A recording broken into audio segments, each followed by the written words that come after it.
ওই যে দেখো গঙ্গাসাগর গেল, আর আমাদের এদিকে ঝিলের অবস্থা দেখো, কত নোংরা ফেলেছে।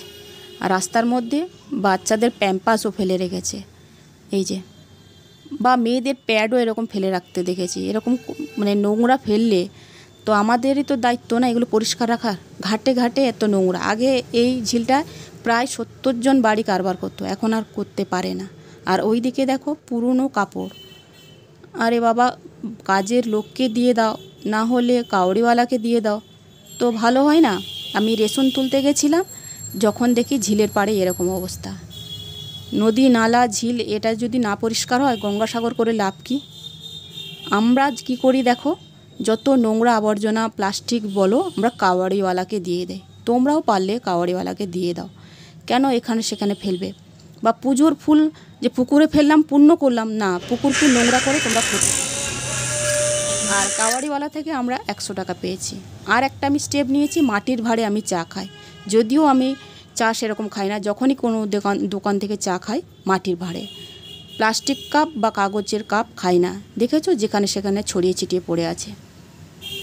এগুলো আমরা নিজেরা যদি স্টেপ না নেই তাহলে উন্নতি করতে পারবো না, বা ধরিত্রীকে রক্ষা করতে পারবো না। আর আমি যখন কেনাকাটা করি বড় প্যাকেট নিয়ে নিই। এরকম একটা বড় বিস্কুটের প্যাকেট নিয়ে নিলে আমার 1 মাস চলে যাবে। সেরকম তোমরা বড় জিনিস নাও, তাতে সেভিংস মানে অনেক ছাড় পাবে। এটা দেখেছো 1 কেজির প্যাকেট বিস্কুটটা, কুকিজের বিস্কুট।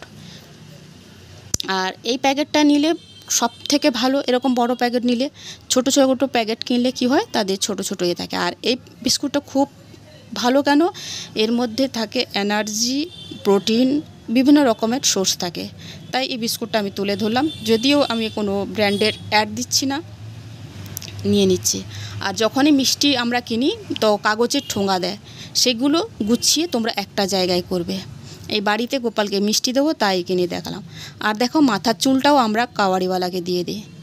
কোনো আমরা বাইরে ফেলি না, ডাস্টবিনে ফেলি না। এই পেপারটা আবার আমি রিইউজ করব, আবার তুলে রেখে দিই। কাওয়াড়িও দেখেছো আমি পেপারটা নিয়ে নিই, কেননা পরবর্তীকালে আমি কাজ করি।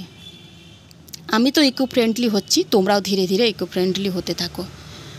আর পেয়ে গেলাম এই কড়াই। আর আমি কাঠের ব্রাশও ব্যবহার করছি। প্লাস্টিক যত পারো কম ব্যবহার করো, এগুলোকে আমি আর করছি না।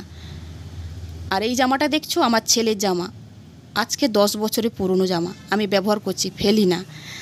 তার আগে বলছি, রেশন অফিসে গেছিলাম কয়েকদিন, রেশন বন্ধ ছিল, তো রেশন আনতে বেরোবো বলে ঘর থেকে বেরিয়েছি, তো রাস্তার মধ্যে এরকম দেখেছি, তাই তোমাদের সামনে তুলে ধরলাম।